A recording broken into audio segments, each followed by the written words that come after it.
Hey everybody, Breakthrough Health and Life Coach here, Glenn Hattem. I'm here with my good buddy Michael. I gotta get this down right. It's Mazel.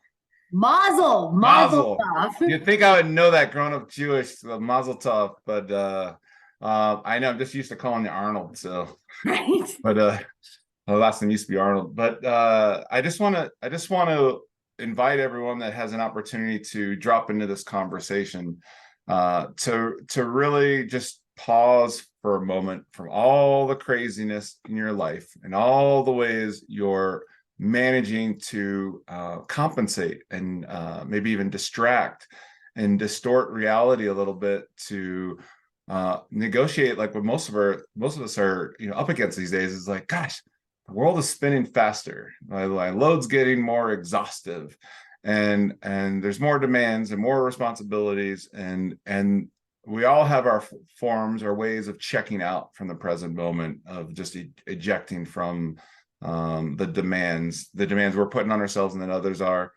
And I want to invite you into a conversation today where this is just going to be pretty raw, pretty real, an opportunity to really connect honestly with a part of yourself that may have been needing some attention for some time. And so I'm gonna pass the mic in a moment here to Michael about sharing her story. She's got this incredible book, which will just because this is my background here, so the book is floating somewhere in the mountains. So, but it will. We're gonna talk a little bit about her book and where you can pick up that book, as well as some great resources. But we're gonna talk about the subject of addiction, and most of us, in some form or another, have one or two or three or four or plenty more, and it stems from a common place, a common thread of all of us navigating, negotiating this crazy life. So, Yeah, like so 100%. yeah. So maybe share a little bit about yourself, your background, and maybe even leading up a little bit as far as how you got into this, and passionate about this work that you've been doing for forever, ever. Yeah, I was like, cool. No, I'm like, well, we'll just dive in. So yes, Yeah. I'm like, hey, Michael Massel, alcoholic drug addict. I always, it's always funny. I always just feel like that's just what it's like a go-to. Like, my name is Michael. I'm an alcoholic. So glad to be here, Glenn. Thank you so much for having me. Absolutely. And yeah, so I'm like, we'll do high level. I'm like, where I was, why I'm here, right? Like, why I'm here today, why I will just start off by saying that, yes, I'm such a passionate person about the subject of recovery and addiction treatment and asking for help, because asking for help saved my life. And it's something that I just like really promote on a daily basis. And so, yes, I have been in recovery for 7 years from drug and alcohol addiction. And I was born and raised in Telluride, Colorado, small ski town. And addiction runs rampant in my family. For a lot of people, like, that's not always the case, right? It is in my case. I come from an Irish Catholic family, and it was just a part of our family. And I am one of three siblings. I have an identical twin sister. I know, like, Glenn, there's two of us. She's Which one's normal. here?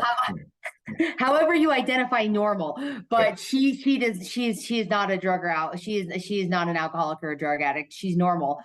She would watch me drink and use and be like, why are you doing that? And I would be like, why aren't you doing that? Hmm. What I've come to realize on my journey and through, burning my life to the ground in addiction and then being on the other side of it, is that there's a lot of fear that's a part of my story, that I realize fear-based is a part of a lot of people's story when they struggle with addiction. When I finally hit my bottom in 2015, that was when I had missed my older sister's wedding because I had a grand mal seizure, and I flatlined in an ambulance on the way to an ER. And that's just the insanity of our disease. I flatlined, I went to the ER, I got out. The first thing I did was go to a liquor store. And if that's not insanity, I don't know what is, right? But That was the normal. Yeah. Yeah. that's untreated. I remember really quickly in my active addiction when I tried to get sober and I saw people in recovery that surrounded me when I was trying, because I still wasn't sure if being sober was right, Glenn. What scared me, but was also so attractive to me, was how supportive these humans were. And they just kept saying, like, we're here for you when you're ready. Like, like, we're not, like, we can't tell you when you're ready, but we will be here when you're ready, to live. And I was so confused that people could love somebody like me like that, like people that didn't even know me but loved me. And so when I hit my bottom, I went to treatment at the Harmony Foundation in Estes Park, Colorado. That's where I had a full understanding that addiction is not a choice, that it is a disease of the brain. And I needed to like know that, like I needed to be like, wow, like, Michael, you're not a terrible person. You're a terrible person. You do terrible things when you are in active addiction and not in recovery. So when I got the tools and I learned that, hey, like there is a solution to this seemingly hopeless malady, uh, I got excited. There was just a switch that flipped when I was in treatment, Glenn. And I was like, I don't ever want to feel this way again. I don't ever want to cause harm the way I've caused harm to everybody in my life. Like I want to be somebody of integrity. I want to be somebody that's honest. I want to be somebody that I can go to bed and wake up the next day and be like, hey, I know my side of the street is clean because I acted with integrity and moral value. Isn't it I got amazing out of you have like that list of like the wants? Like I want honesty up higher on the list now. I want these yes. like characteristics. Yeah. And so I got out of treatment and I got right into recovery. I will say to all of you, my pathway to recovery is 12-step, is Alcoholics Anonymous. I am like whatever recovery pathway anybody can engage in that allows you to be a better human being in society. I'm all for it. But 12-step is my ride or die. That is what I live and breathe by. And what I've come to notice and why I'm so passionate about recovery is whether it is 12-step based, if you're in a different recovery pathway, if it's Dharma, SMART, Celebrate, the one common thread is community. Like we need community because addiction, we die in isolation, we thrive in community. And so I got into this field immediately in recovery, wanting to help people, starting out coaching, being able to say, hey, I see you, I know you, I get you, I've been you. I want to help you. And that's why I wrote my book, Glenn. So 2 years into recovery, like still very young in recovery, I was like, why I wrote my book that I co-authored was because I was reading up on all these recovery books that are out there on the bookshelves and they were fluffy. To me, I was like, oh, that's really cute that you went and got sober and that your life is amazing now. But like, I know that it's not cute and fluffy. I know that there are hard times and I know that there are things that I needed to say so that people actually felt connection, right? It's about community and connection. So I found 2 other people that wanted to write the book with me. And I was like, it needs to be raw. It needs to be very real. And so I I changed the names of people in the book to protect them. I changed the name of Harmony in the book just to protect, so I don't have to involve a bunch of other lawyers and contracts. I just wanted to get my message out, Glenn. So I wrote the book, and there's not one day that goes by, and I even let my family know, I'm like, there's going to be some things in here that might make you really sad. But for me, it's like, I need to share these things because I need people to know that they're not alone. And you that need it out here instead of in here anymore. Like, yeah. It's like the darkness needs to be like brought to yes. and like it's like shame. It's like, once you talk about it, you're like, I'm not ashamed about that so much anymore now. Now it's like, and if I can speak freely of that, I can allow you to. Yeah. Give you permission to be in that space. People wanted that permission, Glenn. People need to feel like, hey, just because you've done bad things, that's not who you will always be. Like you have that power of choice. Even I had that power of choice at the end of my addiction. Like, do I want to die or do I want to live? And so I realize every single day when I wake up, Glenn, like, even though I have 7 years of sobriety currently, like what I really have for sobriety is from the moment I open my eyes. Like that's when my sobriety calculator starts, from the moment I wake up to the moment I go to bed. I have a choice every single day in how I'm going to choose to show up. And I didn't have that before. And now I look at that as like, it's powerful, right, Glenn? It's powerful. And I want people to know that, like your past can be your greatest asset.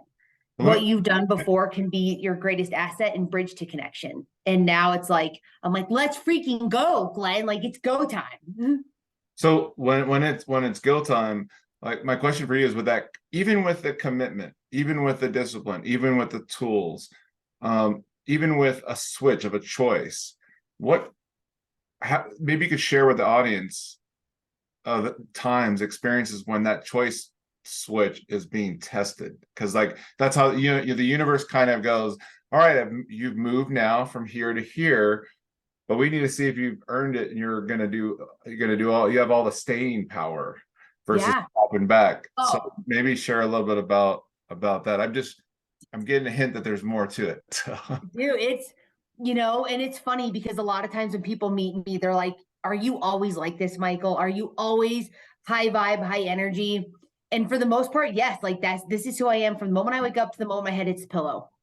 I have moments, just like you said. I will tell you guys, like, and I won't say daily, but just the other day, like, when even like, it's one thing to know, to have the knowledge, like you said, but it's like implementation every day. And there are moments where I want to be lazy. There are moments where it's like, can I just for a day, just be lazy and like not care about how I show up? Can I just not maybe work out or eat healthy or open the door for somebody, like being of service? Can I just have that day? Yeah. And when I have those moments, what I've been gifted now is that moment of pause and to give myself grace, because I have moments in my days, not full days, but moments where I'm like, like I'm having these feelings and I'm not going to judge myself. I'm not going to beat myself up for being a human being and being like, man, today's a tough day, or I'm in a really tough moment. Right. And it sucks. What I've been taught in recovery is when I have these tough moments, Glenn, the first thing I do is I text or I call someone. Yeah. I tell on myself. I tell on myself immediately. I will call a friend in recovery or text and say, hey, like, how are you? I get out of myself for a minute. Even if it's at 5 a.m, I have friends that are up early. If it's not late at night, middle of the day, I'm like, hey, how are you? And if they're like, good, how are you? I'm like, hey, like, I'm just having a tough moment. I need to tell on myself. And I just want to say thank you for being there.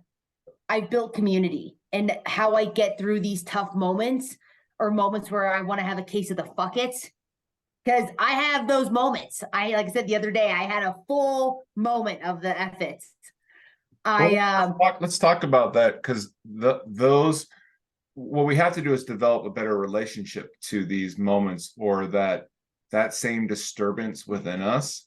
Yeah. And some people go to drink, some people go to porn, some people go to gambling, they go to all drugs, whatever it might be, but there's still a sensation that we've got to learn to be with, and have tools and means to support that, because it's not like they're never going to visit you again. You've like, oh, one and done. I have the awakening and the awareness, and I'm healed. Thank God Almighty. I'm like, it's over.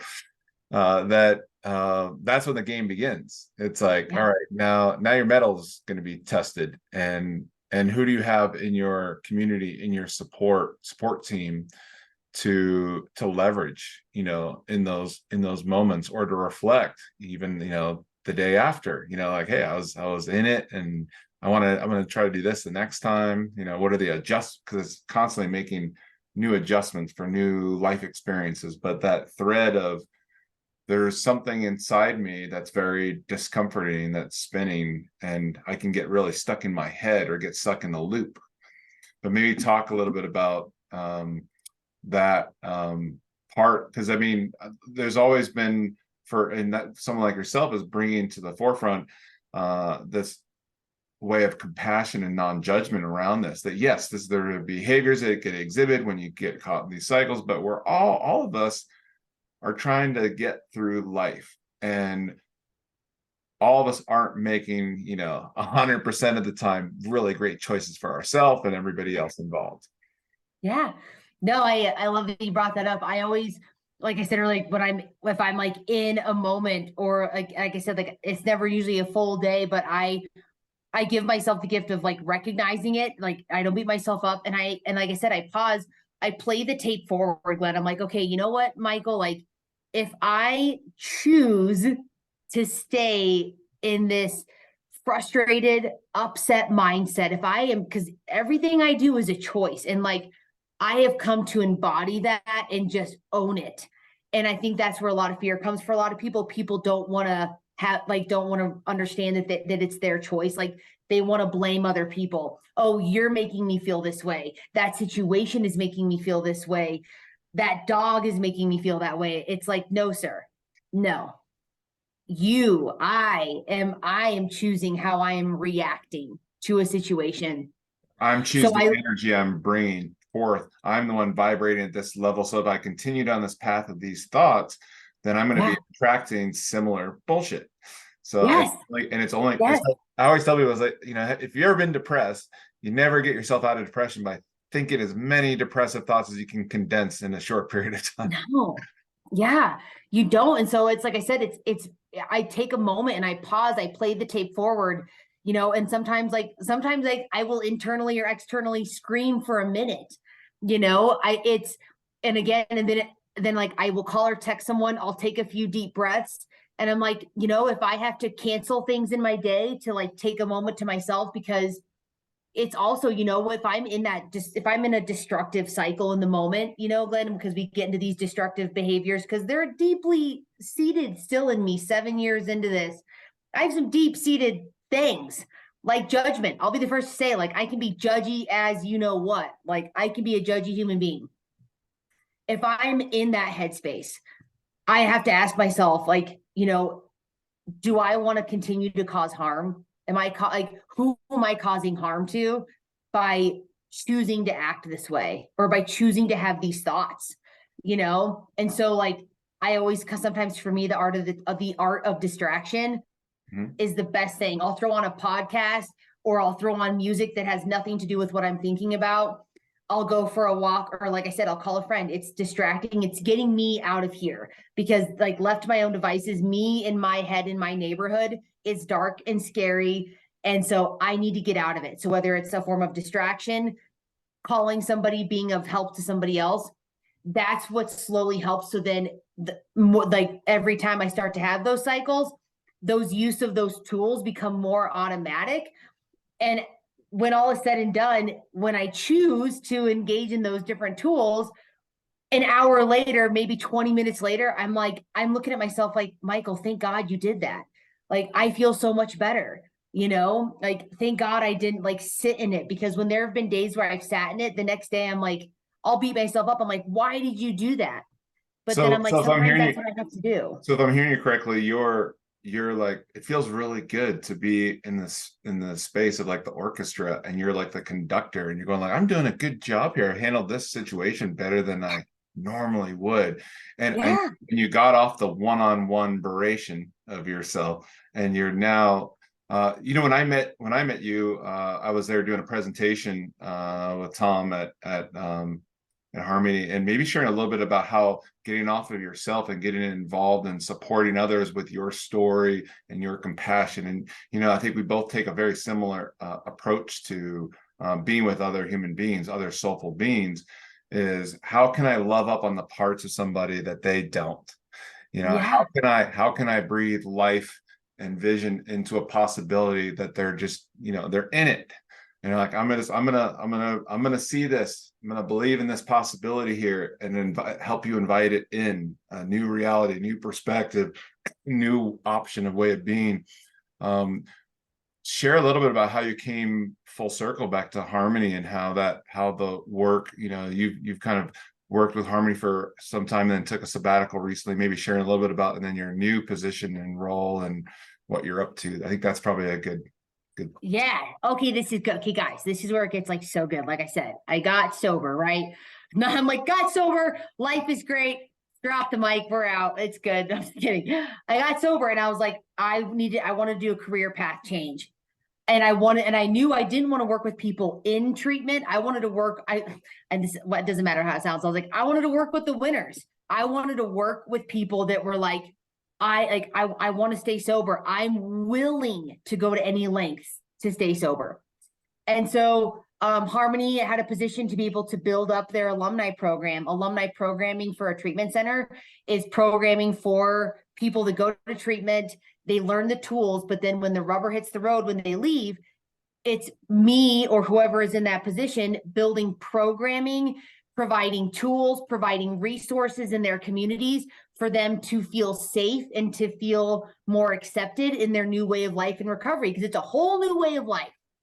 So for 4 years at Harmony, initially, I built up the alumni program so that so I would meet with the current clients and say, hey, if this is what you want, this is what we have for you.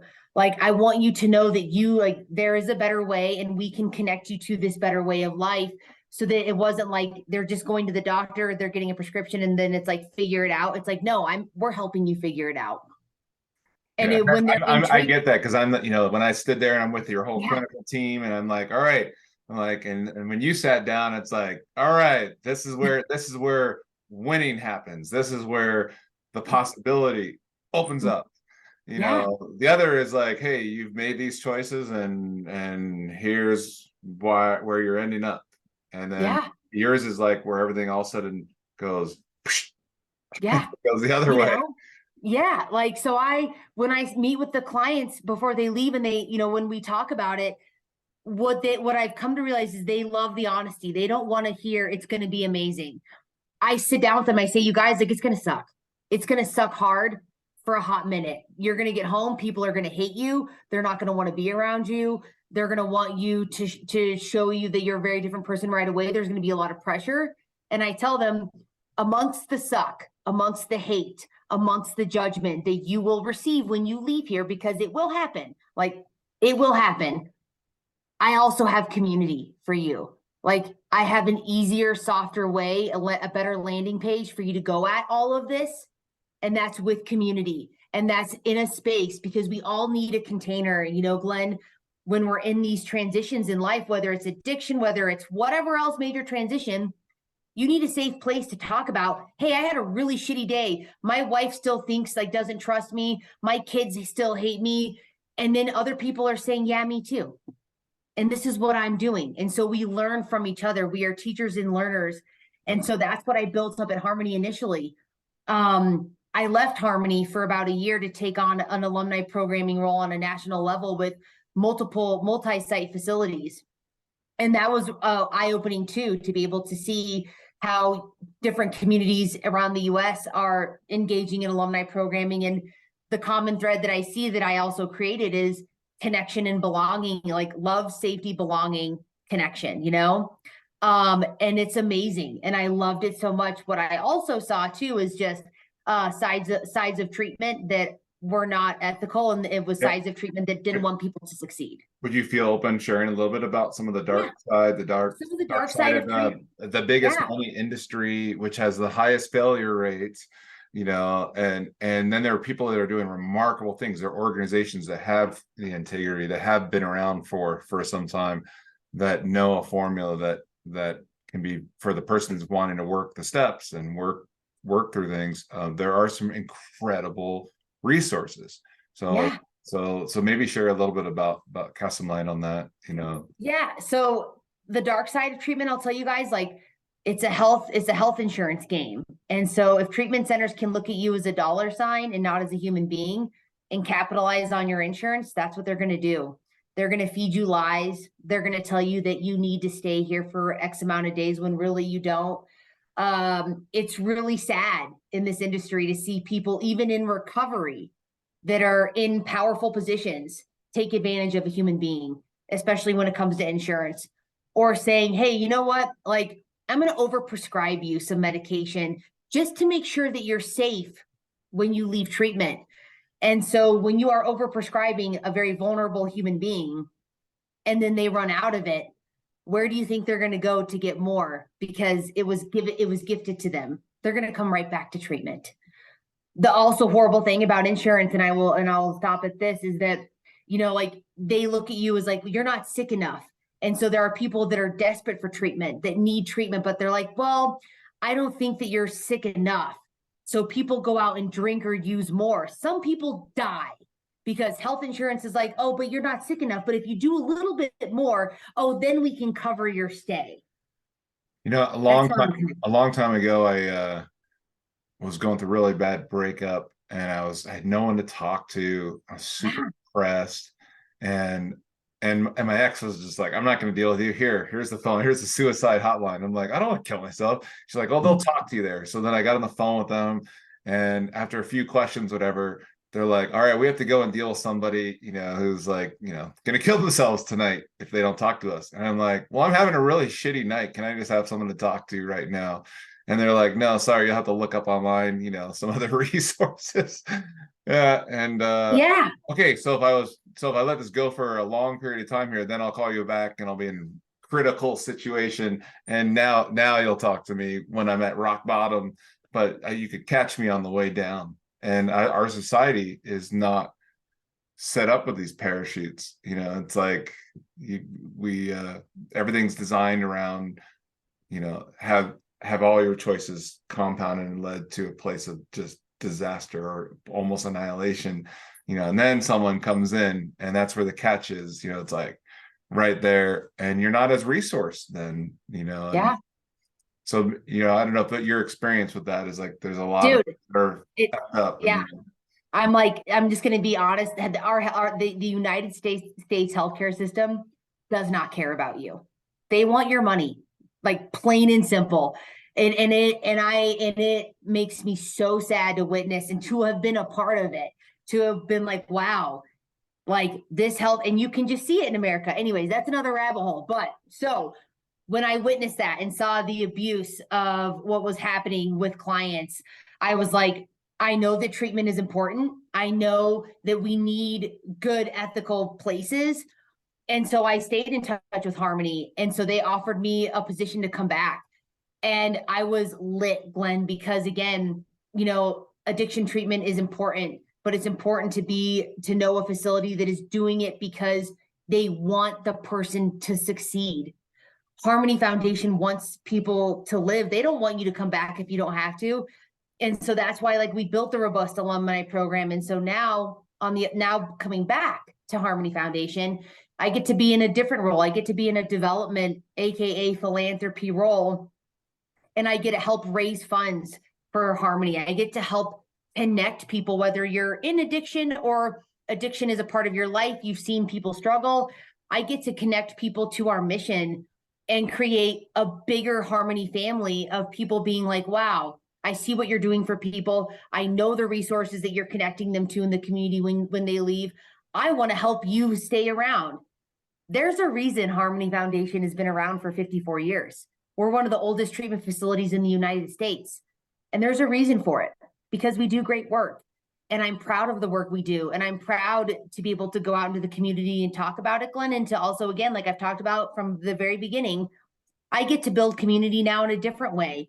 And I get to be able to talk to people about my story, talk to people about what other people are going through.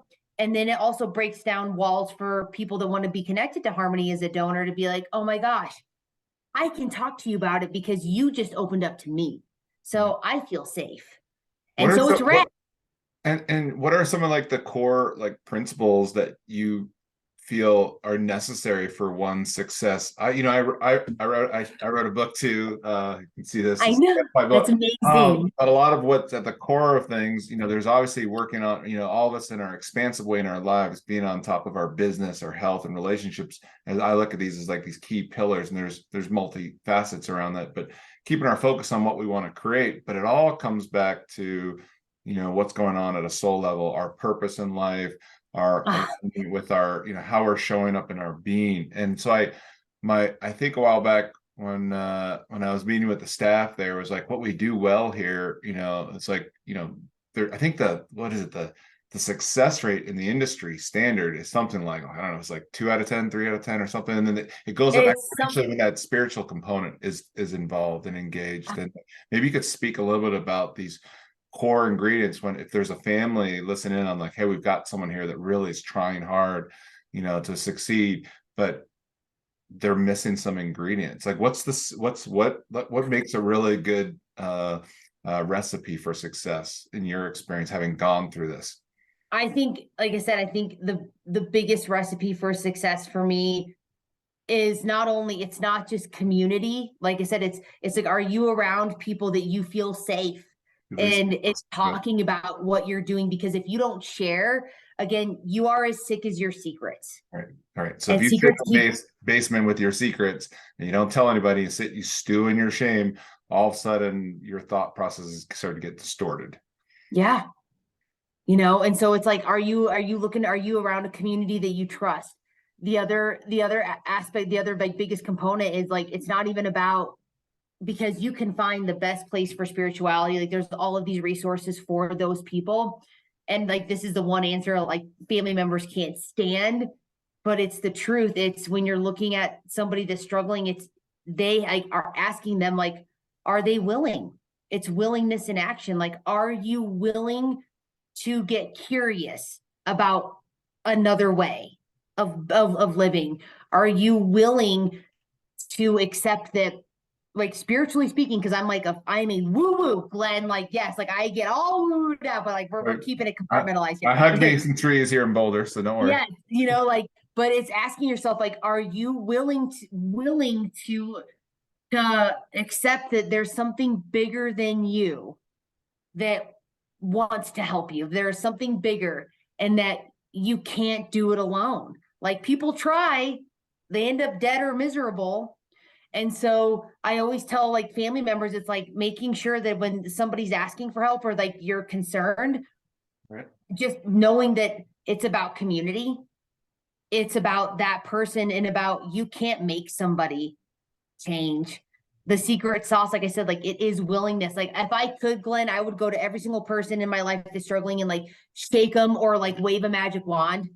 But you know what? I had to fail forward. And that's why I call it failing forward. I had to fail forward multiple times before I finally was like, okay, I'm ready. It's And guess what? kind of like a Yeah. gym with working out. You know, you Yes. your way into success.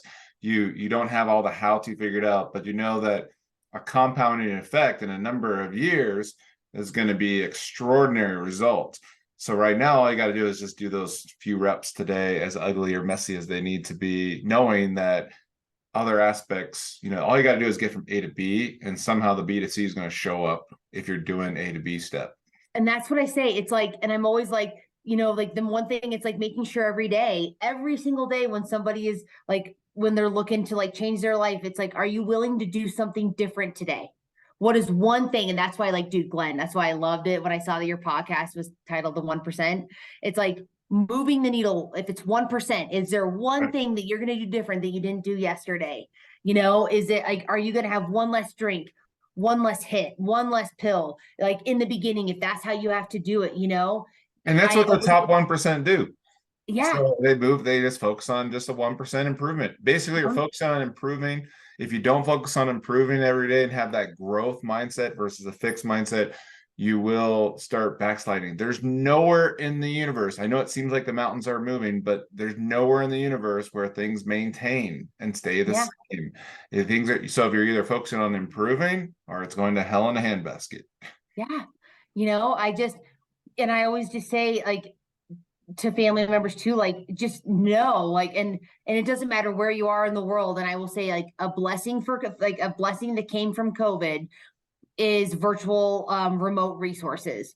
Like the amount of resources that have come out of a result of the world shutting down is amazing, and it is such a gift. So it's like, I don't care if you live in BFE Alaska, if you have internet or if you have a phone, you can dial into meetings anywhere. You know, there are groups to be connected to, like the abundance and I mean the abundance of resources. So it does not matter where you live. And that's why I love this even more now. I'm like, thank you, COVID. Like COVID, you sucked, but COVID, you rocked when it came to producing resources. Let's do this, since we're gonna wrap up on the hour here. Let's maybe talk about some resources that we can expose our audience to, and they can get into hands of other folks that they come in contact with, because this is how everything works. It's a ripple effect. It's like, oh, I got to connect so and so with this. really great resource. So maybe highlight how folks might get a hold of you or find your book or find some of the other tools and even Harmony. Yeah. So, okay, I'll name drop a few because this is wicked. Okay, Glenn, this has been so fun. Thank you for having me. Okay, Absolutely. let's see. Michael Massel. Okay, if you want to get a hold of me, you can definitely find me on Facebook, Michael Massel, and it's Maassel. You can, and then also on Instagram, it's at _, Michael Massel.